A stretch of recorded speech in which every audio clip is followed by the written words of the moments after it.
Hey everybody, it's Tamari the Astro Fashionista. Welcome to my channel. You know what to do by now. Please subscribe, give this video a thumbs up, and please let me know in the comments what other content you want to see from me. So you guys, it's March. I can't even believe it's March. I remember filming the January 2020 video. It's crazy that we're already here, but such is life. So March is really a big month astrologically. We have a lot going on here. I think it's going to be a generally good month. It's a 7 numerology month because if you add 2 plus 2 is 4, and then you add that to 3, the third month of the year, that's 7. And 7 is all about going inwards. It's a spiritual number. It's a number about preparation and really listening to your inner voice. It's the number before 8, which is more about work and enterprise, which I anticipate April to be about as well. But right now we have just a lot of like awakening energy. I know it's been a tough couple months with a lot of losses, or what seems like losses, a lot of media stuff going on and a lot of fear mongering. But I just want to remind you guys that we are the creators of our own destiny and our own life. Don't let anyone, anything, any media property, don't let anyone scare you into things, or just scare you and make you walk through this life as if you're being a victim.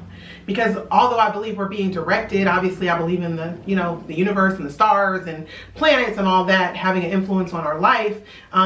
It's destiny, and I don't feel like we were put on this earth to just, you know, live in fear and go through a complete negative experience, unless we are putting a negative experience out there and then you're going to attract it back. So I just want to remind you to just like stay positive, stay woke, and turn off the news. Because I don't even watch the news, to be honest. I get updates on my phone or whatever, and then I move on and continue about my merry day because, hey, we got bills to pay around here. So anyway, I'm going to get into the astrology of March 2020. Okay, so we start out the month. I'm going to start with Tuesday with one of the major aspects happening. We have Venus in Aries, and it's going to be making a square to Saturn in Capricorn, which is down here. So when you think of Aries, Aries is cardinal fire. Fire is all about action, initiative, fire, hot, tempered. And Aries is a sign that's the first sign of the zodiac. And when you have cardinal fire, cardinal is about taking initiative and action. That's really like moving forward. And when you combine that with Venus, Venus is all about love and pleasures and being just nice and, you know, dainty and pleasurable. And Venus is actually considered to be in detriment in Aries. It's a ancient astrological term, being in detriment, meaning that it's not operating in its own domain. It's at home in Libra and Taurus. So Venus and Aries can be very hot-tempered, aggressive, assertive with love. But then when you combine that with Saturn, and Saturn is cold. It's the cold planet. It's the furthest from the sun, if we're talking about the 7 visible traditional planets. And it's in Capricorn, the sign that it rules, or one of the signs that it rules. And that's all about restriction and organization and being responsible. So a square in astrology is it's a difficult aspect. It's of the energy of Mars, so it requires action to get through. And so we have Venus square Saturn. I know I just said a lot. That is really wanting to maybe move forward in love issues, or move forward with a nice purchase, or move forward with anything that's in the Venus domain, whether it's like you know, shopping or being creative. But it's a little frustrating because Saturn's telling you to get your ducks in a row. So I'm going to interpret this the best way that I know too, which is a love issue. So that means frustration in love relationships. It's not you're going to want to maybe feel like moving forward or pressing an issue or being assertive in the love department. And it's really frustrating because you're getting pushback from Saturn saying, slow down. So this could manifest as for some of you as, you know, a hard lesson. It could be you thinking what you need to do to get out of a bad situation. If you're in a relationship, you might really feel the call to like end something if it's not working for you. And that's that Aries Mars energy, and Saturn's like, okay, we'll think this through. So I would just say it's a little tough in the love department on that day, but it's a Tuesday, it's one day. And it's also about wanting freedom, but also wanting stability. So it could be a little confusing for those of you who are looking for like something stable, but you also don't want to lose yourself. So it'll pass just like every other astrological transit. Okay, and then on Wednesday, March 4th, Mercury enters Aquarius. Mercury is still retrograde at this time. But it does a little better in Aquarius than it does in Pisces. I talked about Pisces in my last video, Mercury being in Pisces and being considered in detriment. Mercury does very well in Aquarius. So it gives us a little bit of a break before Mercury goes direct. Aquarius is fixed air. Fixed is all about structure and building things lasting, being kind of stuck in your ways. And Aquarius is air, thoughts. So we can be a little more stubborn during this time. Again, Mercury is retrograde, so if there's any arguments, I foresee some of us really trying to stick our ground. But just watch what you say. Don't say anything off the cuff, off the wall, because you can't take that back. And then on that same day, we have Venus entering Taurus in its own domicile, in its own domain. That's going to last until May 1st, which is amazing and great because Venus really likes being in Taurus. It's Taurus's ruler. It's about taking a break and enjoying life's pleasures. Taurus is an earth sign. Venus is, you know, it's a wet planet. It's moist. And so things are really fertile when it's in Taurus. So this could be a great time for planting, you know, seeds for, and I'm going, after Mercury goes direct, which we'll get to in a second, planting new seeds around like real estate or love or pleasure things that rule pleasure. Or if you want to, you know, maybe open up a new bank account or something like that. That's a positive way to look at Venus in Taurus, because Taurus is the sign of finance as well, or one of the signs that rules money, the main sign. And then on a relationship standpoint, things can get a little bit easier because, you know, Venus is in a place where it's comfortable, it's more expressive, it's more loving. It's a time where we're all going to want to feel a little more lovey-dovey and just really crave that like nurturing, that nice warm fuzzy feeling inside. That's like the best way to put it. And I forgot to move my Venus over to Taurus here for Venus and Taurus. Then on Sunday, March 8th, we have the Sun here still in Pisces, sitting right next to conjunct Neptune in Pisces. And Neptune is the modern ruler of Pisces. So this is really dreamy, creative energy. The Sun is about creativity itself. And Neptune is all about, it's the higher octave of Venus. So it's about being in love, being inspired, being creative. And this could be really, really creative energy. On the flip side, it can be really deceptive energy. It's an energy where we all kind of have on rose-colored glasses and cannot see things for what they are. We are seeing things in a better light than maybe it really is. So I do want to put a little caution out there. But for the most part, it's a really pleasant experience, and it's really about being inspired and being happy and like feeling fulfilled, because the Sun is about fulfillment. That same day, Venus in Taurus up here is going to be conjunct Uranus in Taurus, because Uranus is in a long transit through Taurus. And putting those two together, Venus in Taurus, which I already talked about, sitting right next to Uranus, the planet of change, excitement, things happening out of the blue, windfalls. So when you combine those two, the simplest interpretation of that is like meeting a love partner out of the blue. That could be good, and that can be expressed in some of you guys' charts, depending on what's going on there. It could mean relationship issues that come up out of the blue. So it doesn't always have to be a positive manifestation, but I like to look at both sides. So, but with Venus in Taurus in a place that it likes to be, it could be a positive change. It might be something that's much needed, because Taurus is a sign of, it's a fixed earth sign, so it doesn't like change. And Uranus wants to force change. So it could physically be forcing you out of something that's no longer good for you, or it could be forcing you into something that is good for you. So it kind of depends on what's going on in the full chart. If you want to know, hit your girl up. I can do a personal reading for you. Then on Monday, March 9th, we have Mercury that's in Aquarius finally going direct after a 3-week retrograde. I know it's probably been a little bit difficult for some of us communication wise, with traveling, with technology, all that stuff that Mercury rules. But finally we have a breath of fresh air and Mercury continues on its path of going quick and fast. So we're having that on that day. But on that same day, there's actually a full moon in Virgo. Where's my moon? So my moon, I can't see because of my light. Okay, here's my moon.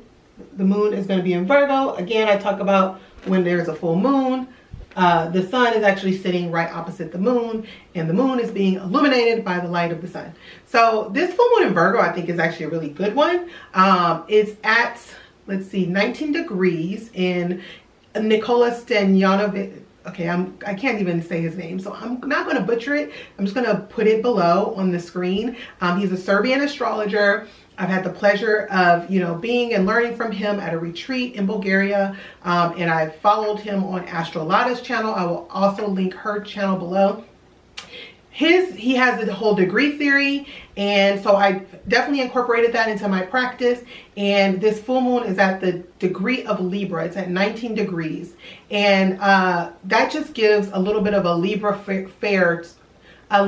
flair to this full moon, meaning it's more creative. So when you mix Virgo and Libra, that's skill and creativity combined. That's genius. That's like the Beyonce, her being such a great dancer. That's like Virgo talents with a Libra flair. That's like being a great makeup artist, somebody that can paint a face and beat a face, but with great skill and use their creativity. So that's what this full moon is about.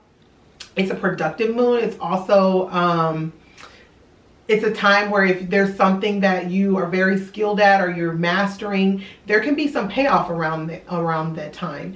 And if you want to look back to the new moon that happened, it happened August 30th in 2019. There was a new moon in Virgo, and new moons are about planting seeds. So whatever you were working on around that time, you might see things come to fruition, they start to pay off. And there's some positive aspects going on. We also have the moon is making a positive aspect to Capricorn, Mars in Capricorn. Mars is exalted. It likes to be in Capricorn. So that's action. That's, things moving forward quickly in a nice natural way. The moon is actually also trining Jupiter. The trine is, again, a positive aspect. Jupiter is about abundance and making things larger. So the moon and Jupiter, it's a jovial time. And then it's also making a positive aspect to Pluto, which is all about transformation and powerful. So I really see this as a time where things might get bigger and larger than life and really be fruitful, something fruitful happening for some of us, especially if you have planets close to the 19th degree of Virgo, or in an earth sign close to that degree, or in a water sign close to that degree. Okay, then on Wednesday, March 11th, the sun in Pisces is making a positive aspect called a sextile to Jupiter in Pisces. And a sextile is opportunity. It's a trine is all about things happening out of the blue, then like you're not having to put a lot of effort. A sextile takes effort. So when you combine the sun, which is all about creativity, and you link it up with Jupiter, which is about expanding things and making things bigger, and it's in Capricorn, that's opportunity to create something lasting if you put in effort. So it's a good time to, like, if you're in a creative field, or if you're a person that is working on a creative project, sun in Pisces, to put energy towards that on that day so that you can see a payoff in the future with that Jupiter in Capricorn. Another thing I want to add is that Jupiter is actually the traditional ruler of Pisces. So Jupiter wants to help its sign. So if you put in the effort, it's going to pay off, because Jupiter wants to protect that sign. It wants to protect the energy in Pisces, and the sun is in Pisces. It's like, I want to help that sun out because it's in my sign. It's in the sign that I rule.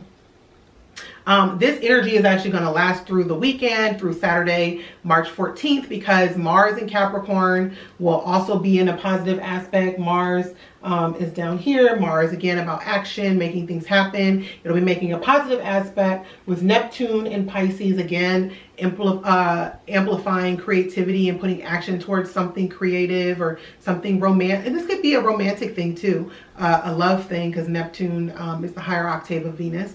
And then there's also the Sun in Pisces is also making a positive aspect to Pluto in Capricorn. So there's a lot of Capricorn, Pisces support happening. So mixing the practical with the dreams and seeing how things really manifest and come to fruition by mixing those two energies. Then on this third week of the month, it's a big week, y'all. It's a big astrological week. For one, let's say, okay, so Mercury went here in Aquarius. It's going to move back into Pisces. We're going to have to deal with that energy for a little bit longer, but it's not the end of the world by any means. But on Thursday, March 19th, the sun is going to move into Aries. And this is the spring equinox. It's the vernal equinox. And this is the International Astrology Day. What us Western astrologers kind of consider like the beginning of the astrological year. And so what happens during this time is the sun's ecliptic, the sun's path around the Earth as we see it from here on Earth, because that's a geocentric view. We have a geocentric view of the planets, right? Because we're seeing things happen here. The ecliptic, the sun travels along this path and it crosses a point in the equator, and it's at the 1st degree of Aries. And so that's the beginning of the new astrological year. It's where there's equal day and equal night, hence the name equinox. And it's Aries season in the northern hemisphere. It's Libra season or fall in the southern hemisphere, so spring and fall. This is a big time, and it's really good. It's good new energy. I love fresh new starts. Just like we have a new year, then there's Chinese New Year, we have this new astrological year, and so it's a time for new beginnings. So Friday, March 20th, we have Mars in Capricorn sitting right next to Jupiter in Capricorn. So Jupiter in Capricorn, it's gonna last through the end of the year. It's not the best place for Jupiter to be. When I mean best place, it's not in Jupiter's most jovial domain, which would be Sagittarius or Pisces. But it's getting its limits there. It's learning how to be bigger and larger than life, but in a practical way, if that makes sense. It's making Jupiter be more practical. But when you add the energy of Mars, and Mars is about action, it can be a really good combination because Mars is exalted in Capricorn. It likes to be there. It's about being a workhorse and getting things done and being efficient. So it really could be, one expression could just be putting energy into something that is going to be long lasting or pay off good, or whether it's work or it's a new project. And then getting the blessings of Jupiter and having a little good luck sprinkled on it. Or on the flip side, it could be really explosive because Jupiter makes things bigger, and Mars is about, you know, action and aggression. It's the planet, the god of war, and fighting, and it rules iron and knives and all these things. So another thing you might want to do is just be a little bit careful. And as I go through the signs, I'll tell you where this is happening in your chart. Just not to just pay attention, be a little more safe. Don't just do things off the cuff. Don't just say things off the cuff. And just try to be a little more conservative. Okay, then on Saturday, March 21st, we have a big deal. I don't have a drum roll to give you. But Saturn, it's been perusing through Capricorn. It's going to make its way into Aquarius for the first time in about 30 years, almost 27 to 30 years. And this is a really, really big deal. This is the first taste of what the energy is going to be like when Saturn moves into Aquarius permanently at the end of the year for the next 2.5 years. So Saturn is all about structure. I talk about this every month. Structure, limits, time. It's about being responsible, taking care of your business. And Aquarius is ruled by Saturn in traditional astrology. Uranus is the modern ruler, but Saturn is the traditional ruler of Aquarius. So it's still in its own domain. It's been in Capricorn. Capricorn is about or Saturn in Capricorn is about setting limits, putting structure and boundaries into place. We've seen a lot of things blowing up, being brought to the light, with Pluto being there in the media and just all kinds of shenanigans happening. Aquarius is the breath of fresh air that actually sets up new processes that we learned when Saturn was in Capricorn. So I do foresee this as being almost like a fresh new start of a new normal. A new age. We are in the Aquarian age, but this is like, okay, now that we've learned so many lessons, what are we going to do with it? Where can we go? How can we innovate? Aquarius is about innovation. It's about humanitarianism. How do we make the world a better place?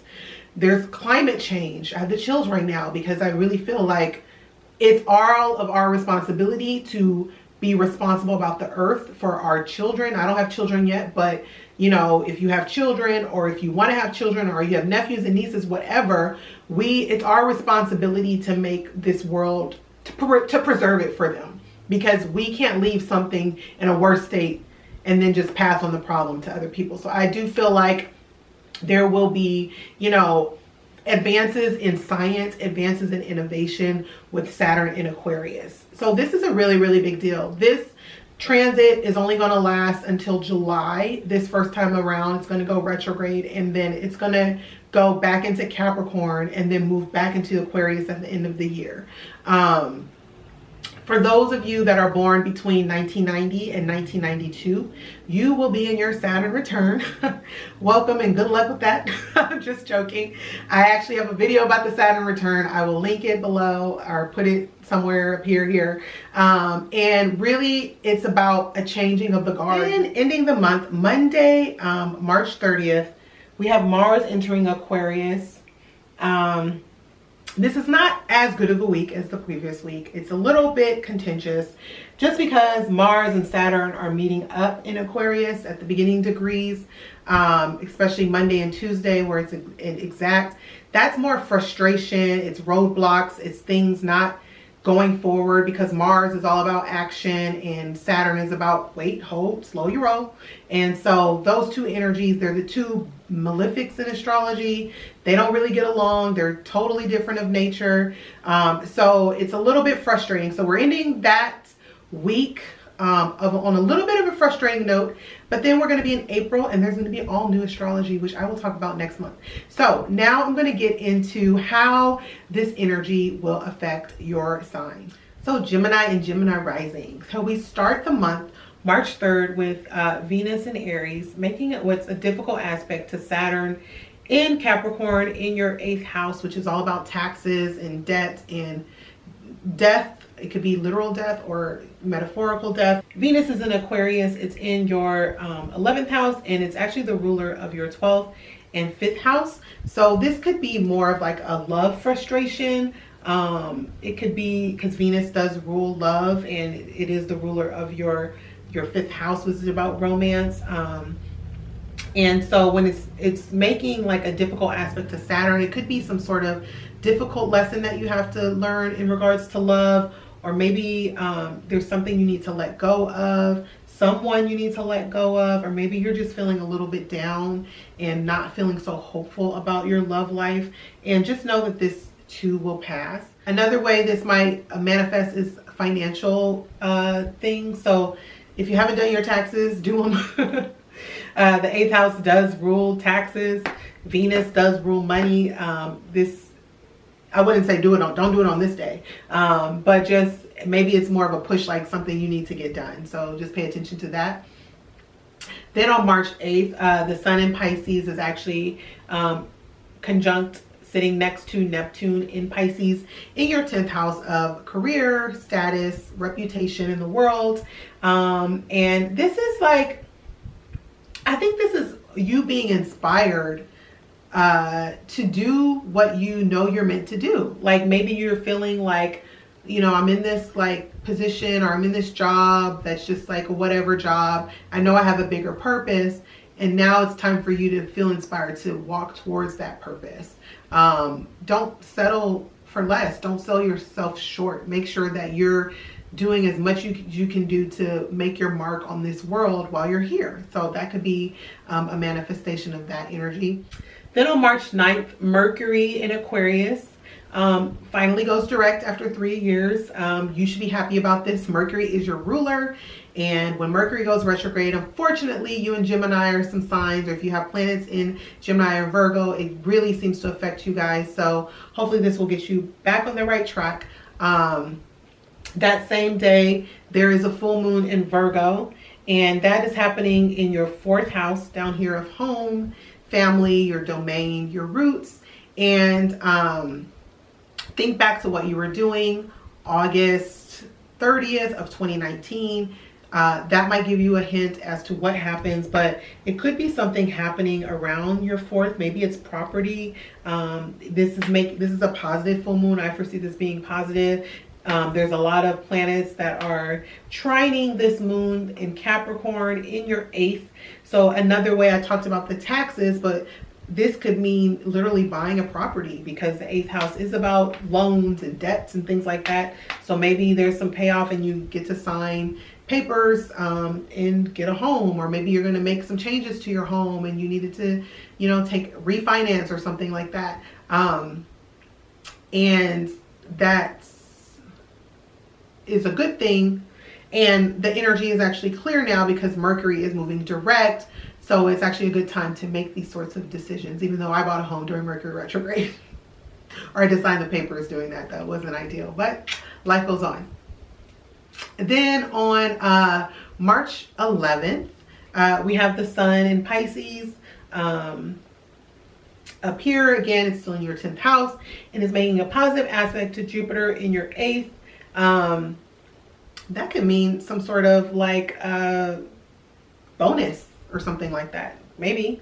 Because there are, Jupiter makes things larger than life. Jupiter likes to give gifts.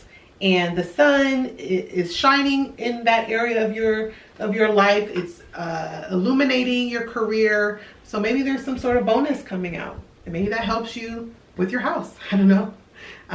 Let me know if that manifests that way for you. And then on March 19th, we have the sun moving into Aries. It's moving into your 11th house of, you know, gains, friends, groups, associations, and there's going to be a lot of focus on this over the next month. Networking, putting yourself out there, seeing how you can, which is comes natural to you as a Gemini. You actually like networking. Well, a lot of you probably do. So this is a really social time for you. I think that's a great thing. There's going to be a new moon also happening in that area of your life. So a good time to plant seeds and make new friendships, make new connections. Think about how you want to make money in your career, make more money in your career. That's a good time for that. Backing up, and that happens on, the new moon actually happens on March 24th.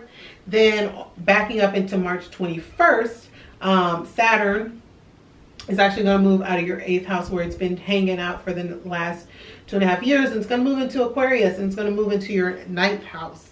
And so Mercury rules your, Saturn rules your 9th house. And the 9th house is about learning and education and gurus, spirituality, travel. So this might be a time where you start to think about how you can expand your knowledge base. That's a way that might manifest for you. And this is something where you might start researching things around this time through July, and then you're going to put things on pause. And then when Saturn moves back into Aquarius at the end of the year, maybe you'll start some new program. Maybe you'll start some new training. Maybe you'll do something that's going to expand your horizons. Maybe some of you might think about settling roots abroad or moving somewhere. Saturn, structure somewhere else, 9th house. Then on March 27th, we have Venus, which is in Taurus. This is a sweet, sweet day, making a trine to Jupiter in Capricorn. This is your 12th and your 8th house. So it's not so accessible for you in terms of material gains, but it is spiritual gains. Feeling just more at peace, feeling more inspired, feeling blessed in some way, being really grateful for what you have. This is a really good time to like be grateful and just you know, take care of yourself. Maybe go to the spa this day, or maybe, you know, do some sort of self-care, 12th house Venus. Yeah, so that's the way that works for you.